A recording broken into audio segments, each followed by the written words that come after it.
Now the Game Awards have come and gone and 2019 is almost at an end, I thought I'd do a video on my personal top 5 games of 2019.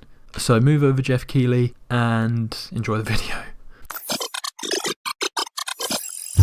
At number 5, I have For the King. For the King is a strategic tabletop RPG developed by the indie studio iNote Games. The title initially launched on PC in 2018, however it was released on consoles this year and I played it on Xbox, so it qualifies for this list in my opinion. The game borrows elements from dungeon crawlers, board games, RPGs with a sprinkle of roguelike and additionally procedurally generated worlds. The game provides a plethora of content, 6 campaigns all with their own unique set of rules, formats and worlds, just shy of a dozen classes to choose from, most being unlockable and surprisingly not via microtransactions but actual gameplay progression. How strange is that? Tons of loot to find and buy, locations to discover and abilities to unlock. To top it off, it features local and online co-op with up to 3 players. All actions are based on dice rolls, whether it be your movement or attack success. Buying and looting new armor and weapons will grant you higher stats, which overall improve your rolls in that stat category. Each class is its own and plays differently. You have the blacksmith, who is your traditional warrior type class, your scholar, who is your mage, but then you have classes like the minstrel, whose playstyle is based on buffing your team and debuffing the enemy.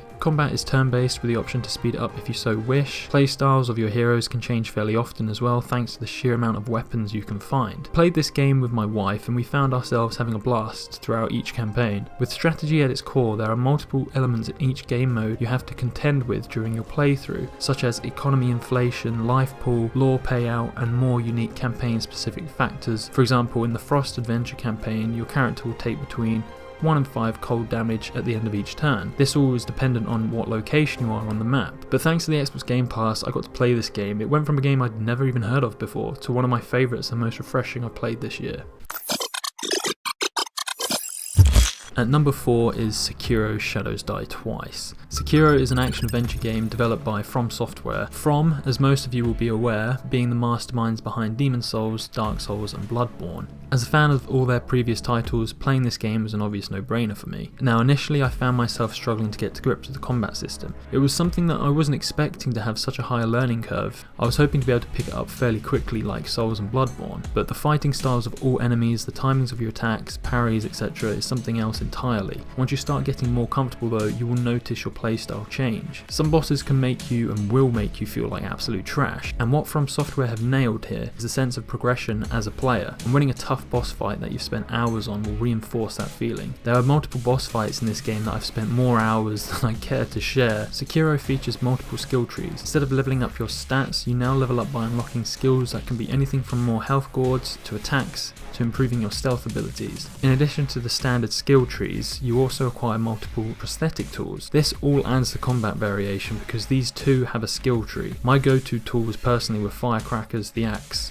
spear and the umbrella. The game blends elements of Tenchu and Souls into what is probably From Software's most refined game yet. I found myself playing quite stealthily in the first half of the game, but during the latter part, being more confident in combat, I was a bit more reckless. As mentioned a few moments ago, bosses like Lady Butterfly and Genichiro Ashina took me so many attempts. Some bosses I sighed relief upon beating them only for there to be a second or third form. The game is incredibly punishing. I found this their hardest game by far. The world is similarly structured to From's previous titles, but a bit easier to navigate. There's just as many enemies as there are locations to encounter and explore throughout the game. For the first time in a From game, I actually enjoyed all of the locations, and unless I'm missing something, there was no Blight Town or frame rate drops. I'm happy to see this win Game of the Year at the Game Awards. It goes against any publisher, EA, that say single player experiences are dead, but also reinforces that there's an audience for difficulty and challenge.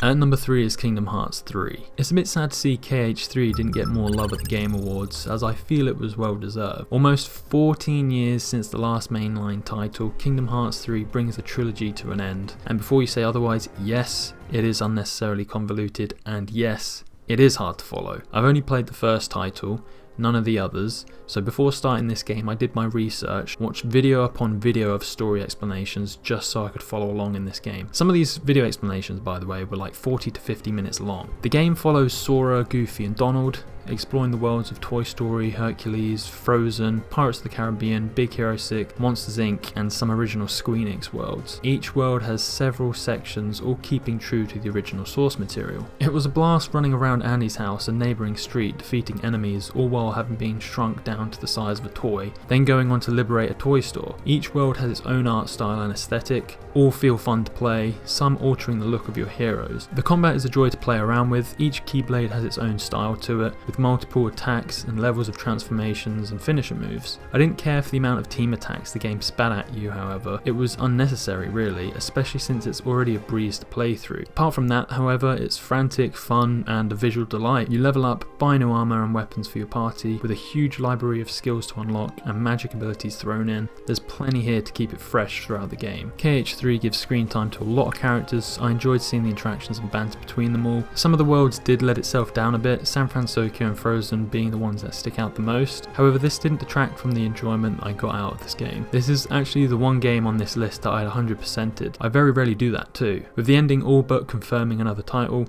I'm looking forward to Kingdom Hearts 4 in 50 years. At number 2 is The Outer Worlds.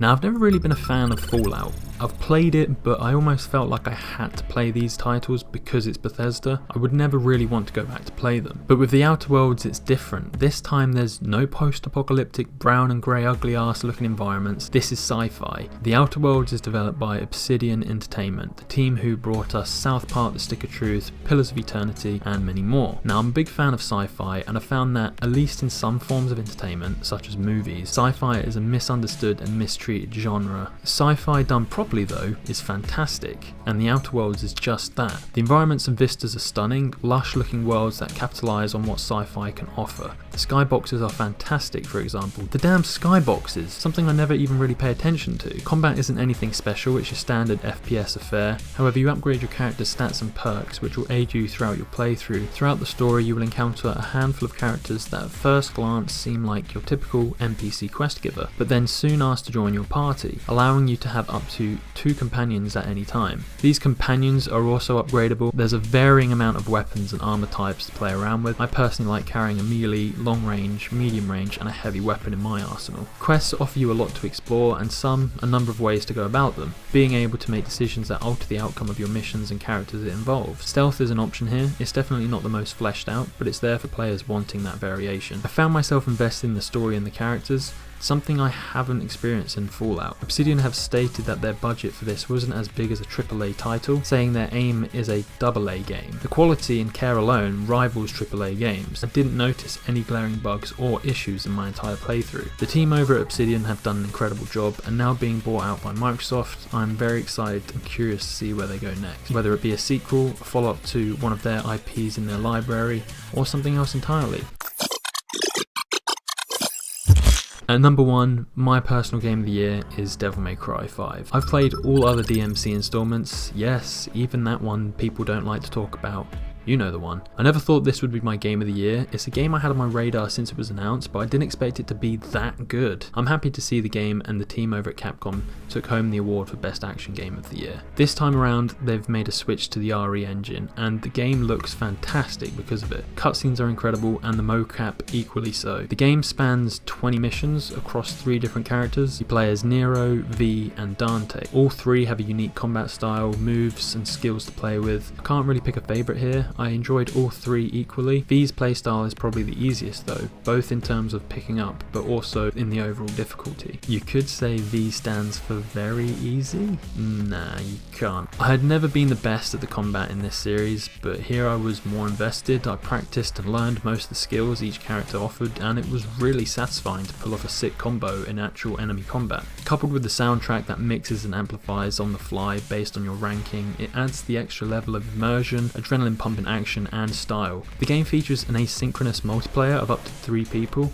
Some missions take place in neighbouring areas, with 1 or 2 other characters being seen in the background fighting their way through. You can watch as a random person is fighting hordes of enemies from a mission you've just beaten or yet to beat. It's a neat addition, I suppose, not really needed. It doesn't really add anything to the experience, but neither does it subtract. Capcom nailed the soundtrack, each character having their own unique fighting song. Secret missions are back. This time, in order to initiate them, you need to form a pentagram via symbols and signs on walls, etc. You may need to alter your perception a little, but it's a really cool addition to the game and makes you just keep an extra eye out for them. The store in between missions is stocked full of items and skills to learn, as we've come to expect with DMC. As you progress throughout the game, more and more will become available. Dante acquires a boatload of weapons, Nero his devil breakers, and these stands have varying amount of upgrades.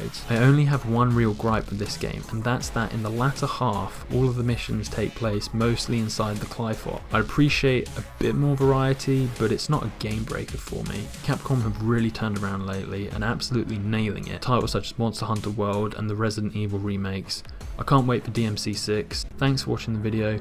Let me know your top 5 in the comment section below. Also, if you like, you can join my Discord. We're a small community at the moment, but link will be down in the description. And I'm also working on a 5 worst games of 2019 video, so look forward to that.